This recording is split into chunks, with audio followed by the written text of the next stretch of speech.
Hi guys, Alan and Ray here. You can join us in our pub where we've had Tyson Fury, Fabrice Muamba, Paul Merson and many more talking about their career highlights and lowlights. Alan, what can I say? What a series it's been so far. Cheers, pal. Loving it, Ray. Enjoy. And you're an Arsenal legend. Chelsea fan. How does that come around? We need to talk about that, right?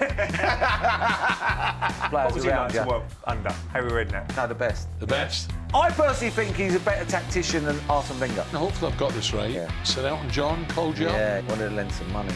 Lend you some money? I'd never been addicted to something so quickly. I couldn't get enough up my nose. Oh, brilliant. Well done, Paul. Well done, Paul. You've left an hand grenade behind you. Nip in for a quick coffee, Al? A little latte, yes. Yes, come on in, let's go.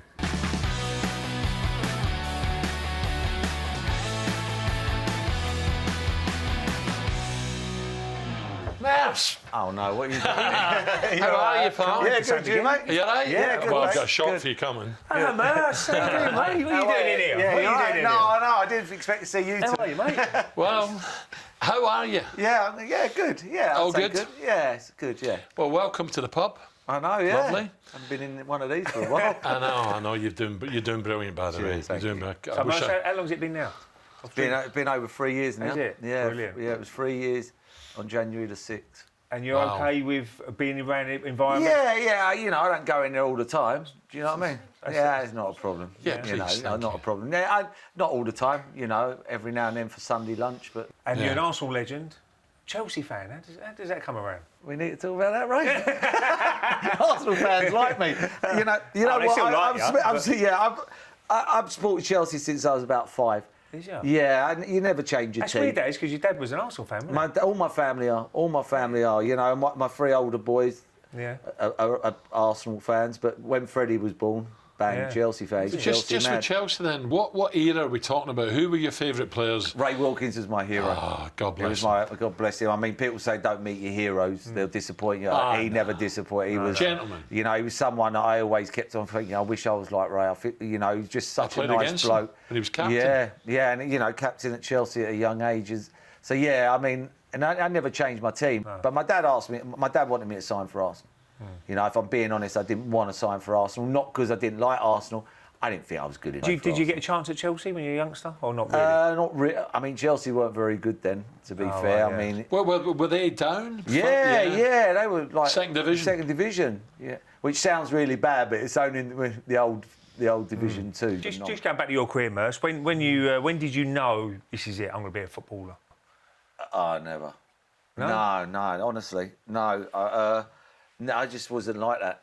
No, honestly, I was. You had loads of talent, didn't you? I mean, Were you too surely... small as a kid? Very. I was like when Donnell pulled me in when he went. God bless him. When I left school, they give me a YTS. They didn't even give me an apprenticeship. Like the government paid my thing because they just didn't. They said if you don't get any bigger in the next year, you just won't make it. Wow.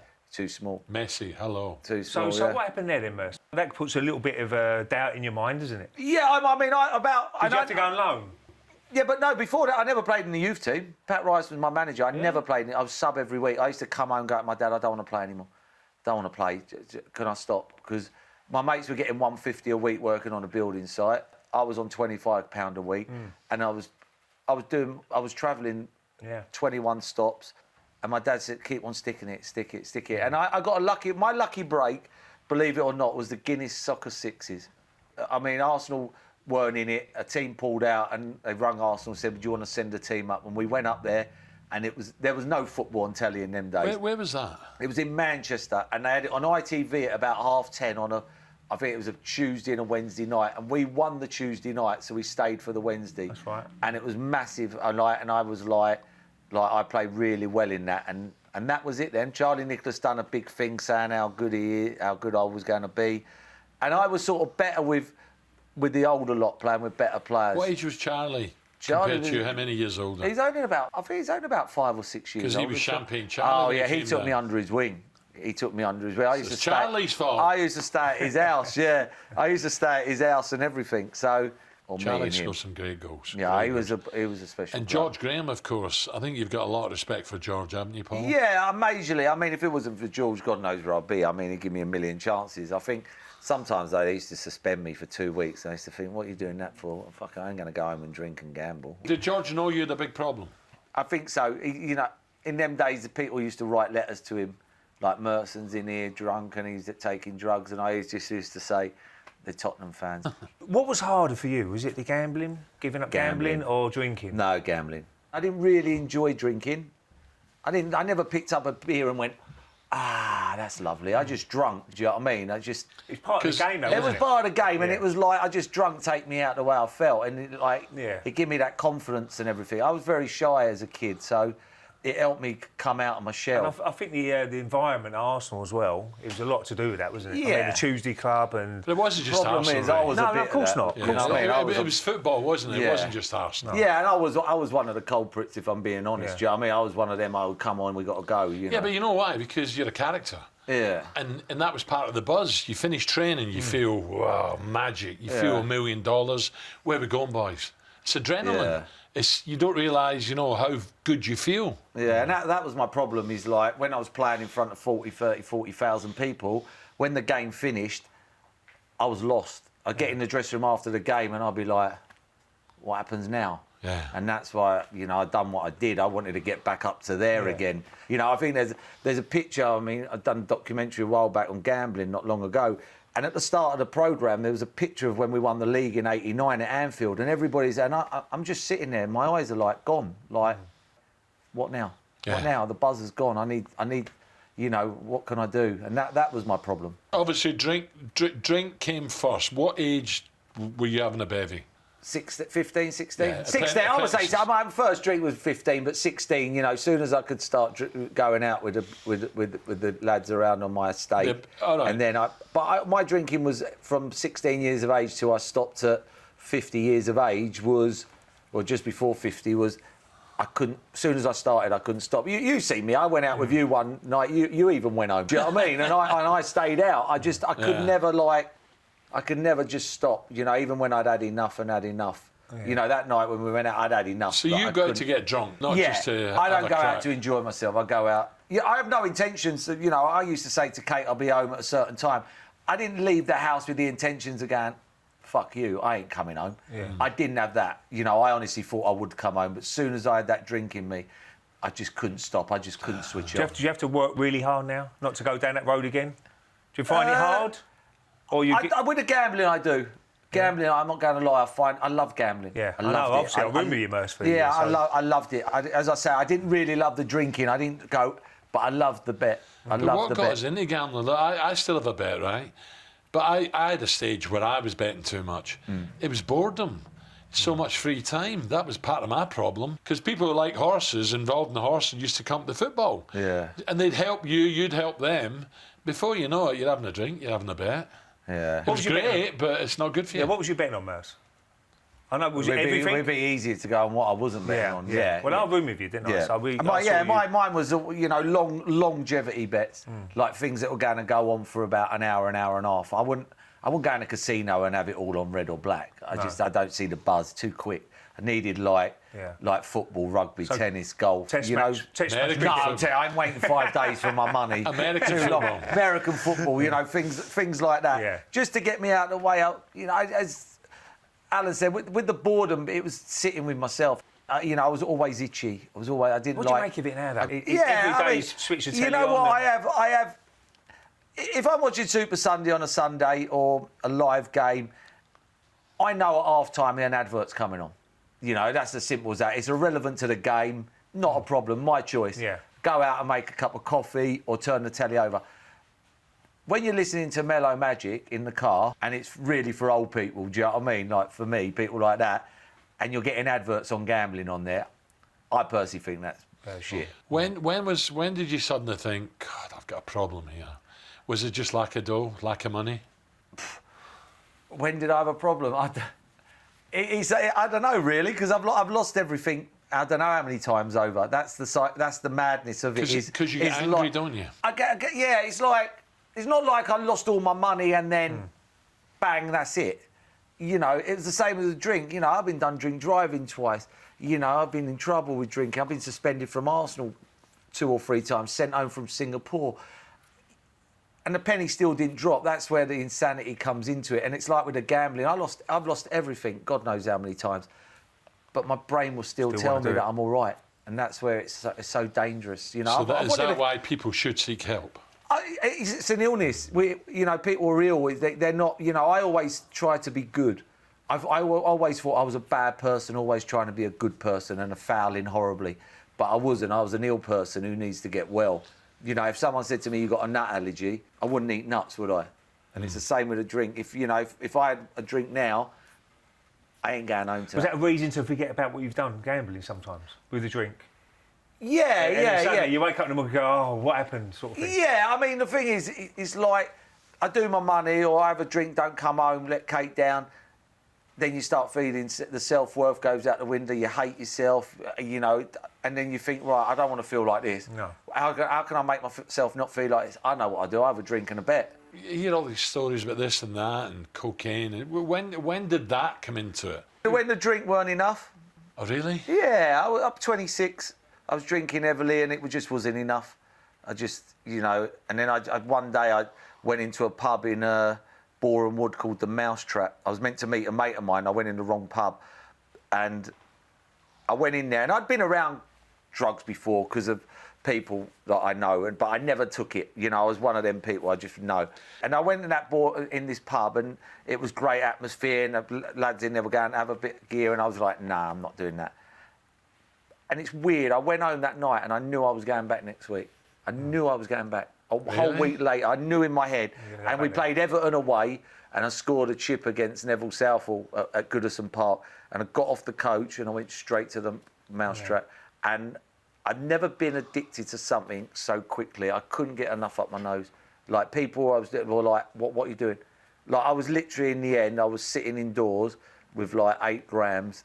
And I was just sitting indoors taking it on my own. Cocaine. Did you ever think about going to your teammates or your manager to help? I think if you look back now, I withdrew from all the lads. Like the lads never knew. They were going out in the end and I wasn't even going out with them. I just wanted to be on my own. That's the one thing addiction does. It takes you away from good people. So the cocaine, and I'll never do it. I never have done it. People tell me you take that, you drink more. Yeah. Well, that was it. But the thing that it does, that's what it does that day. The next day it doesn't. The next day the paranoia was scary. Really? It used to take me an hour to get to work for a 5-minute, 10-minute drive. If anybody was behind me for more than 5 seconds, I thought they were going to kill me. Yeah. It was that bad. I'd sit with the curtains pulled. Really? Indoors. The paranoia was. I'm never. The palpitations. Do you look back, Merce, and say some cringe-worthy moments, saying, "What am I doing?" Or not? Yeah. Or you just say, it was what it was at that time? Oh, it was what it was. It's just the way I was fortunate. People go to me, oh, you played 21 times for England, maybe you could have had more. That 21's the equivalent of 100 caps when you're sitting in crack houses. That's like, it's just, it's unheard of. I don't, like, people go, oh, you got any regrets? What's your big regret? The only regret I have was not doing well being a manager. It's my only regret. The money, money's gone. Do you know what I mean? I don't really worry about the money, long as I feed the kids and we have a, it's like I've wanted to kill myself being a millionaire. I've been a millionaire, like, on paper, and I've wanted to kill myself. So money don't really come into it for me. So I'm just thinking now, Gaza. People don't understand Paul Gascoigne, but I can quite clearly grasp what you're saying to us. And I think Gaza, with the fame and everything that went with it, he just wanted to play football. He'd I was going to say the mentality of a kid just breaking into the youth team or the reserves. But I don't mean in a mental way that he was a bit stupid. He just loved football. And I think he missed it so much 100%. that he had to find something else. 100%. I look at like, I look at like Ronaldo's addicted to football. Yeah. He's addicted to football. He's addicted. You can't be that good and not be addicted. Do you know what I mean? Like, be at the top. When he finishes, I'm not going to say he's going to go on and do what I did, but he's going to find it hard because he's addicted to, to football. It's his life, and it is, it's what you're going to do when you finish playing football. Yeah. I think it's a lot easier now, isn't it? Come out and say, look, I've got a problem. Oh, yeah. I don't think it was in the dressing room. It was hard, wasn't it? No, I think it's much different now. I look at Stan Collymore. I played with Stan at Villa, and people used to go, "Oh, he's fucking lazy. He was arrogant. He weren't well. He had depression. He struggled with depression. If Stan played now, Stan would be in the top 10 players in the world of football, in my opinion. In my opinion, because one, he would have been able to admit what he was, and people would have understood him, and he'd have got help. And two, he was 6'2", he was quick, he could score goals, he could hit with his left, hit with his right. I don't know what he didn't have, but at that time he struggled badly with depression that no one understood. Everybody just thought, oh, come on, you're on 30, 40 grand a week, pull it around. What was it like, Mers? Because I've heard some stories, and they're blinding, great stories. If you ever get a chance to see this guy, when you went to Middlesbrough, first of all, when you moved from Arsenal Middlesbrough, how much of oh, well, my time's up, I'll go to Borough and see what I can do? Was it a bit like that? No, because you had good players at Borough. I put my hand on my eye. I got offered a 4-year contract at Arsenal to stay at Arsenal. I played every game under Wenger when he was manager. First year as manager, I had a hernia. I played every game. I played some of my best football. I'd won Match Player of the Month, one of the months. And even when I come back from my hernia after about 3 weeks, I was straight back in the team. So addiction took me to Middlesbrough, feed my addiction. They offered me double my wages. Double my wages. Yeah. And that, you know what I mean? Yeah. When I look back now, I just couldn't get my head around. At Arsenal, I was offered 580 grand a year to stay at Arsenal. At Middlesbrough, I was offered £1 million a year. Right. And I just couldn't get my head around that. Every month, I was losing like 8 grand a week. You know what I mean? And see, that's great, because that's when people can realise, crikey, maybe that's why he moved. Exactly, for yeah. more money and maybe a signing-on fee 32 grand a month extra. It's a lot of money, do you know what I mean? Especially where you come from. And I was 30 years of age. It was like, It was a big move, it was a big Last move. big one. Yeah, well, and then I got another one the year after. But then some of the stories I hear, Mers, when you were there, a bit bored again, you played a few games before. Yeah, I played a few games, cards and this and that. Yeah, we played. One of the games we played was used to drink red wine and pop a sleeping tablet every hour. Why? Because it was a bet. Yeah, we would have a bet. We'd put money on the table, me, Gazza, Jimmy and my brother. And whoever was left... Whoever was left, you just pick the money up off the table, and that was it. And you was brilliant for Middlesbrough. Yeah, you got him up on your own. You know what, Ray? Was he there at the time, Jorginho? No, I took his place. Well, I didn't take. He'd left, and he brought me in to take his place. I'm one of them people, and you never hear me even when I'm drunk or whatever. When I was drunk, I always say, you got to have good players around you. When people say to me, "Oh, you got," I had Andy Townsend playing. I had people like that. When I went to Portsmouth, we're playing in the Championship. I'm playing at the number 10. Behind me, Steve Stone and Tim Sherwood. I mean, you know what I mean? Up front, I got Todorov and a Kubu. You know what I mean? You got to have good players around you. What was it like to work under Harry Redknapp? Because everyone loves him, didn't they? No, the best. The best. I personally think the best. I think management skills. Man management skills are through the roof. Yeah. Through the roof.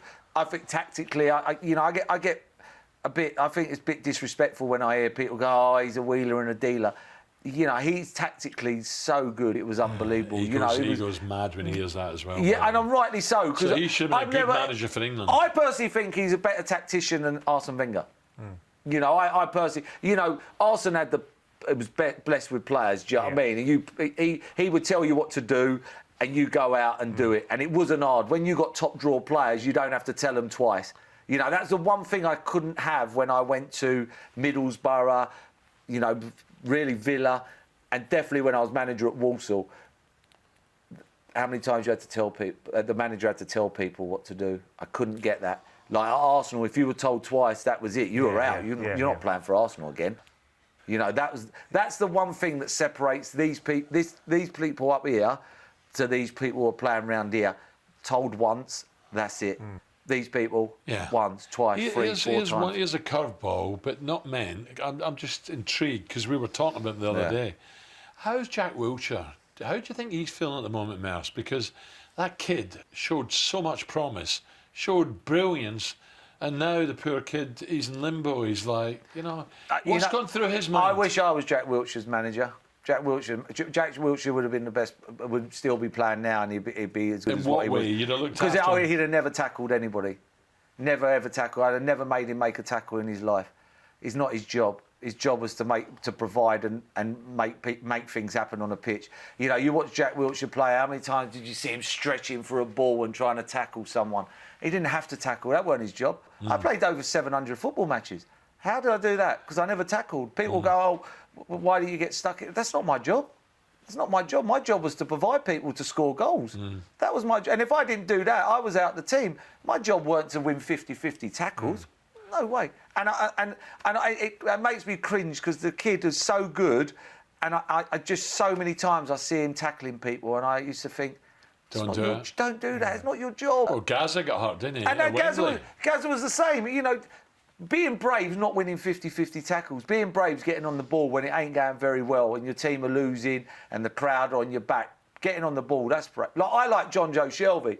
People go, oh, you know, he's the only player. He's one of the only players who keeps on getting on the ball. Yeah. You know, he could be having a nightmare, and the crowd, he keep on getting short, and he's still trying to hit that ball. And that, for me, that's brave. Yeah. Not running into a with you. 70-30 and you think, and all the crowd go, oh fuck, you know, and all Xhaka gets sent off at Arsenal, and they're all cheering, and they're all going to the pub and go, if everybody was like him, we'd be all right. Who else would have made that tackle? That's not football for me. You know, football's getting on the ball, making it happen. Would you like, apart from the dough, would you like to play? The game's changed. For me, they've changed too many rules, right? It does my head in. But would you like to play in today's game, Premier League, pitches the way they are, training grounds the way they are? Yeah. Oh, I'd have loved No it. tackling? No really? tackling. I mean, you get the ball with your back to play now. You ain't got to wait for that free tackle to come in. Yeah. You know, people go to me, oh, could you play in this day and age? You know, could your era? And I throw it the other way. Yeah. Could they play in our era? And that is an absolute no-no. Yeah. An absolute no-no. Because you always got one for nothing here. Oh, right. Oh, First one 10 for nothing. You minutes. imagine Baldy and Tony with the scissors. First 10 minutes, Exactly. it was save your life. Yeah. It was just survive for Yeah, 10 minutes and exactly. then take the ref eventually, ref, enough. Yeah, and that's it. And that was it every week. You knew, you know, you run down the wing, someone would come and take you the ball and everything. Touch on Walsall. You know what? I got promoted with Portsmouth, with Harry, and I'd found my standard of football. You know, I was 35 then, and I was only training twice a week, and I'd have had to train more. And the Premier League, you know, the one thing I've learnt playing is I went to Middlesbrough and got promoted, and I went to Portsmouth and got promoted. That league is a million miles away. A million miles to that league. And I just thought, I ain't got that jump in me. I haven't got that jump. I don't want to embarrass myself. You know what I mean? I work on people. I used to play football on the strength of someone's watching you for the first time. You know, let them think like that you were a good player. Yeah. I didn't want to end my career at Portsmouth and people go, oh, look at him, he fucking crap, you know, like, because that was the one thing. And then I went to Walsall, and Colin Lee's a great coach. But management-wise, I thought he struggled. You know, the deal was, you know, with Harry, I didn't train Mondays, Wednesdays, Fridays. Make sure you turn it on a Saturday. And that's what happened. Yeah. When I went to Walsall, that was the deal. I don't work them days, but I'll play every game. After about 4 or 5 weeks, the players went in and went to Colin Lee and went, why is he off and we're in? And instead of him saying, because he's 100 times better than you lot and he's won everything in the game, he didn't. And I was in every day, and that was it then. I was shit. Like, if you go to Arsenal, Portsmouth, Middlesbrough, Villa, you know, I won't be far off, like, when they're voting for their players. Not so much Arsenal, but Villa and Portsmouth and Middlesbrough. I wouldn't get in the top 50 players at Walsall. You know, that's how fucking bad I was. But I couldn't train every day. Yeah. It was just too much for me. And then I got the manager's job, which that was my only big regret that I've got in anything is I desperately wanted to be a good manager. I thought I could be a good manager, and I was drinking. Not for the money. Oh, no, the money. I mean, the money, when you're playing in League One and League Two, you know, people, I don't think people on the outside understand what they're playing for. You know, there's people that will be getting more money working as an electrician and as a builder on a building site than what these players. They play for the love of the game, you know, just to play football. And I thought I'd be a good manager. Worked under a lot of top managers. I was drinking and gambling like a maniac, and I just fucking. I had vodka in my Lucozade on the touch line. Really? Yeah, I mean, I was really. Merce, we done Harry's Heroes, which was good fun. Great to see all the old players back and whatever. Did you enjoy that, or was it hard at times? No, I enjoyed it. I thought it was great. You know, it was good. It was good, but that thing worries me, like, because, you know, when I was in the taxi on the first Harry's Heroes, and I was in a bad place then, you know, and that was on telly. I was in a bad place. I still went back to gambling. Did you? Yeah, like that didn't. You know what I mean? For how bad I was, it's destructive how you forget so quickly how you want to kill yourself. What triggers it? Just something that, I don't know. Being around people. You know what? It's the compulsion. It's a compulsion in my brain. It's like sometimes the compulsion. When I done the documentary a while back, just before Christmas. When I went and see the brain bloke, he said it's a miracle every day you don't gamble. He said the compulsion in your brain is so overwhelming for you to have. Yeah, he said for you not to have, because of the way your brain's wired.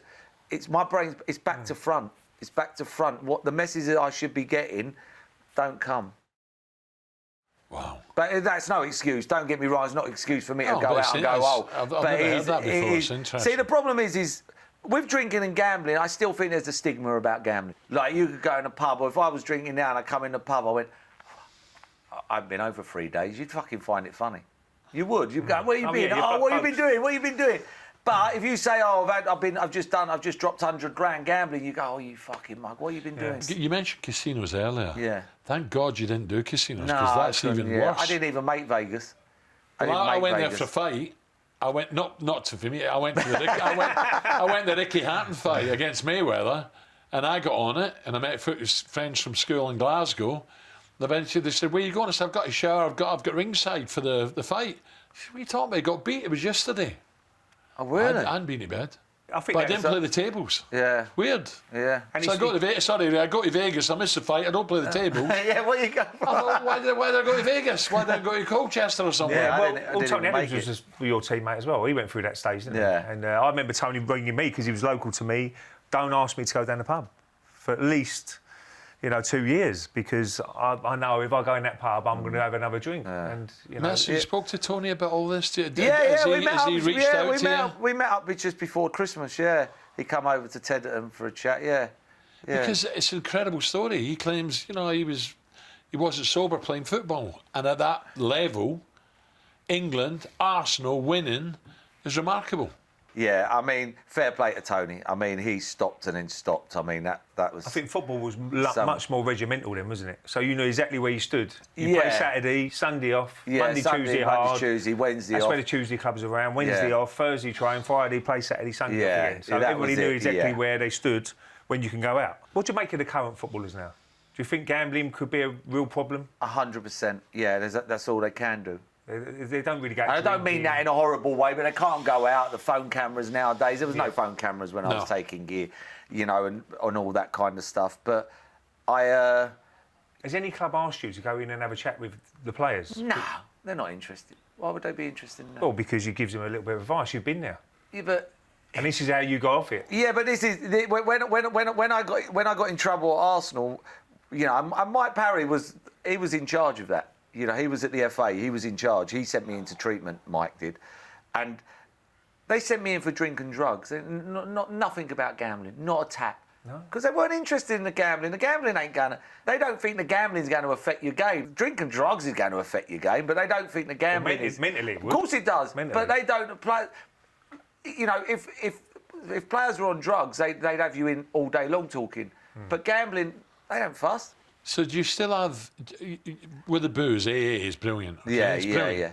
And we hold hand up and say they do a great job. Yeah. It helps so many people. Yeah. What about the gambling? Do you still seek help? Yeah, even more so. I do more meetings in GA than AA now. I lost the plot on the gambling. Lost the plot. Did you? Yeah, and then I thought I need to, and I do meetings now in LA.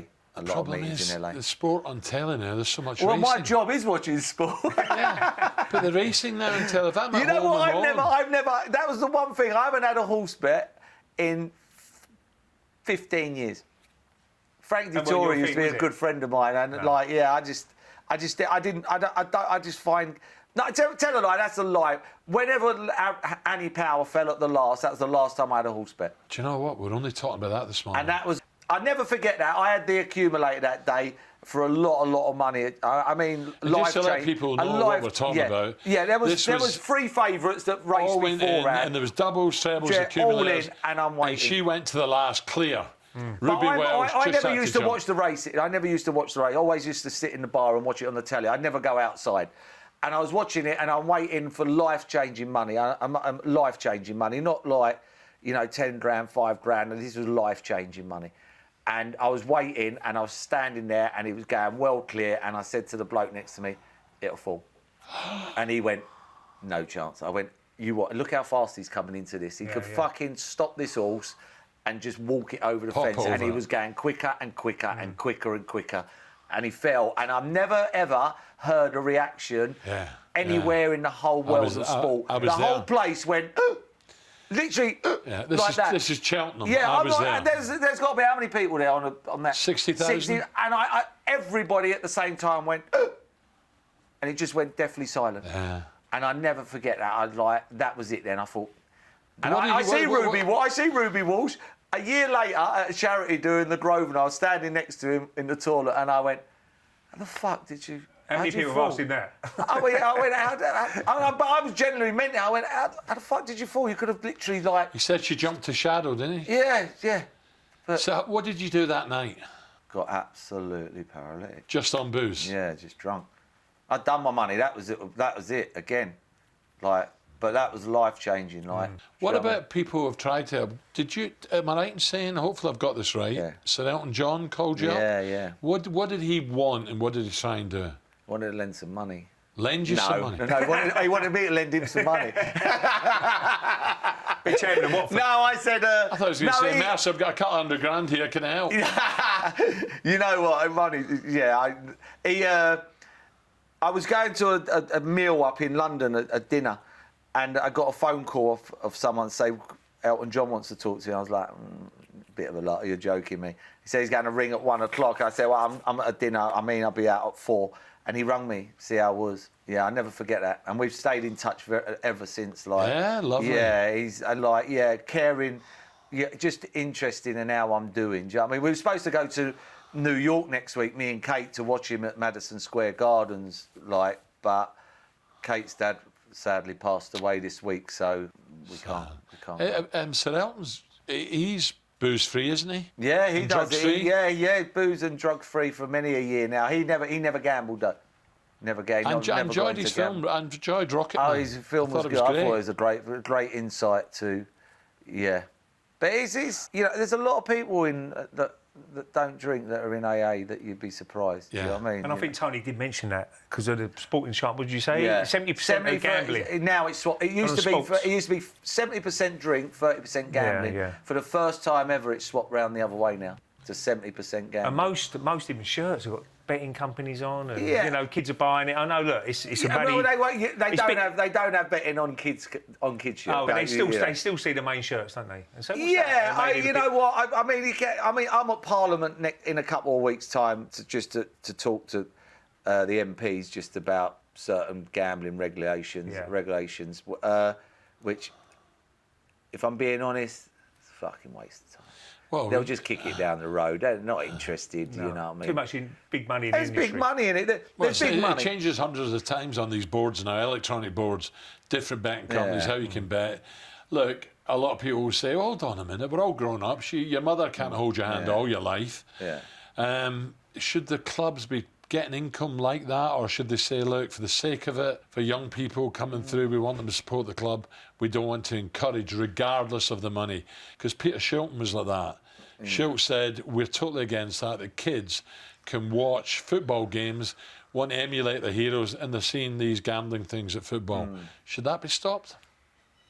I think it is for the kids. There's a lot of kids that are gambling out there who are very young. Is it because it's too easy now, Merce? That's the problem. It's too easy. Do you remember the old days? You had to walk in a betting shop. You had the cash in your hand. I mean, we got a casino in our pocket. It's 24 hours a day. That.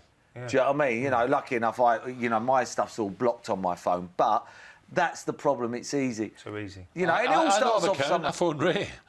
Yeah, I don't have a count. It's too easy. Yeah, exactly. And that is a good way. That is a good way.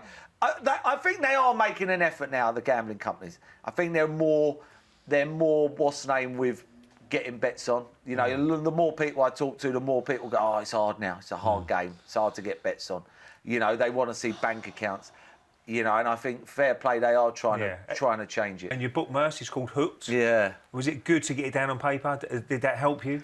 Yeah, it did in a way. Or did it bring back bad memories and? Yeah, it brought back bad memories. I mean, I just one of the things that I found like difficult was when I look back now is like my pension.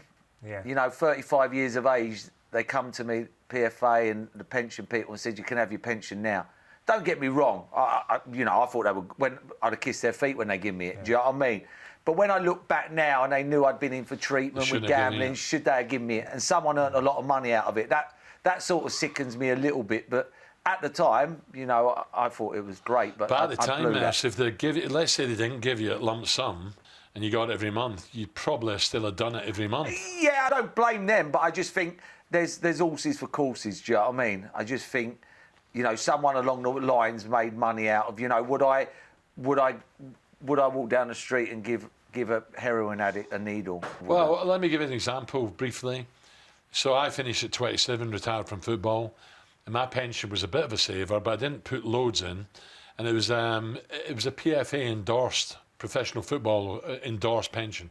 I later found out they used to pay the most commission, right, of all the pension companies. And I thought, that's great advice, isn't it? You know what I mean? I'm paying into someone. It's obviously there's backhanders flying about. Yeah. And I thought myself, you're meant to look after us, the PFA. You're meant to look after us. Well, with the greatest respect, they didn't. Well, I got involved with loan sharks, like, when I was gambling. So I owed a lot of money.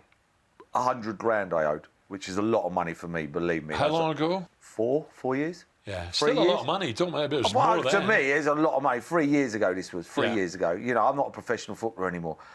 And I went to the PFA. I said, I've just signed. It was 3 years ago because I just signed a contract with Sky, a new contract.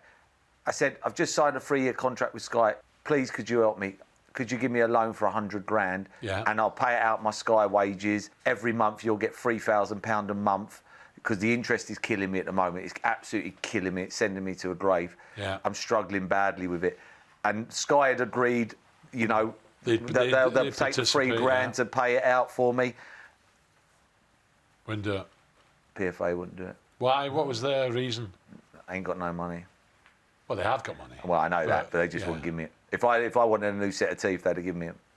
Yeah. And I mean, this went on for 2 months. Even once they did say, yeah, and then like you tell the people, and then they changed their mind.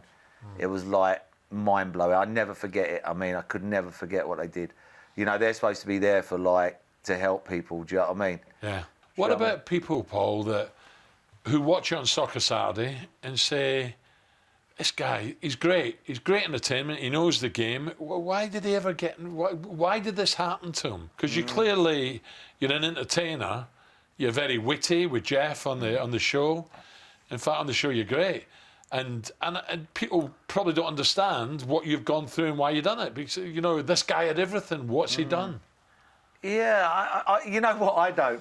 You know, I had everything. I had the best job in the world. I earned bundles of money. You know, and it was great, but I don't know. I was just born with something. You know, I personally think you're born with it. I don't think you get it. I think. And even when you had that guilt about who's it affected, so it must affect the family. That's who it affects. That's who it affects the most. It doesn't really. It doesn't really affect me because I've done it. It's the people around you. Plus, when you get well and you like go this time 3 years and a year, and it's like, oh, brilliant, well done, Paul, well done, Paul. You've left an hand grenade behind you. You know, the amount of destruction that you cause that's the worst thing about the addiction. You know, it hurts people and you become a selfish person. That's the one thing you find yourself doing is like, you don't really care. You know, I've had, you know, that's the thing that hurts me more than anything. You become a selfish person. Last one then for me. Would you go back in given a chance, managing? You know what, I honestly think I have the second best job in the world now on Sky. My contract's up at the end of the season. Hopefully, you know, I don't know, but hopefully I get a new contract. If I don't, I have to work. You know, I haven't got money, so I would definitely try and get back in somewhere if I had a choice. You know, I love my job at Sky. I mean, I've been there 14 years. I love it. Merce, what was your best memory in your whole career? It's probably quite a few, but what one sticks out and says, oh, that was fantastic? Millwall away, Portsmouth. Yeah? Yeah, I would say so. I played at Millwall for Aston Villa. No, for Portsmouth, behind closed doors for Portsmouth fans, only Millwall fans there. And we won 5-0 and Harry brought me off with 2 minutes to go and I got a standing ovation. Yeah? Every fan stood up in the ground. And if anybody's played at Millwall, that's hard. And I never forget it because when I come off and I went back to my car because I used to drive to the games, there was a bloke in the car park about 70-odd years of age and he come up to me and he went, I've been coming here since I was 6 years of age and I've never ever seen that in my life. And like things like that. Did you score? How many? I scored one, but Yakubu got hat-trick.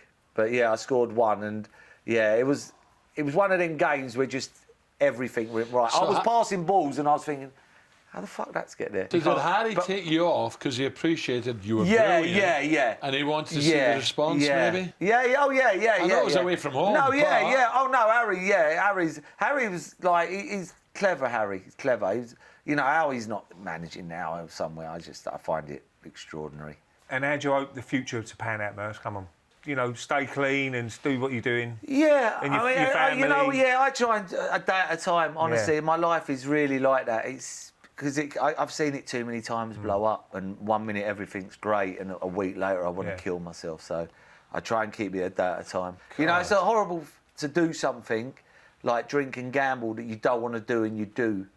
And you're hurting people around you. Well, your kids, your family now. Exactly. You got and that's how I got to I know it's not easy, strong. but you got to look. Yeah. You know. No, exactly. Well, look, what can I say?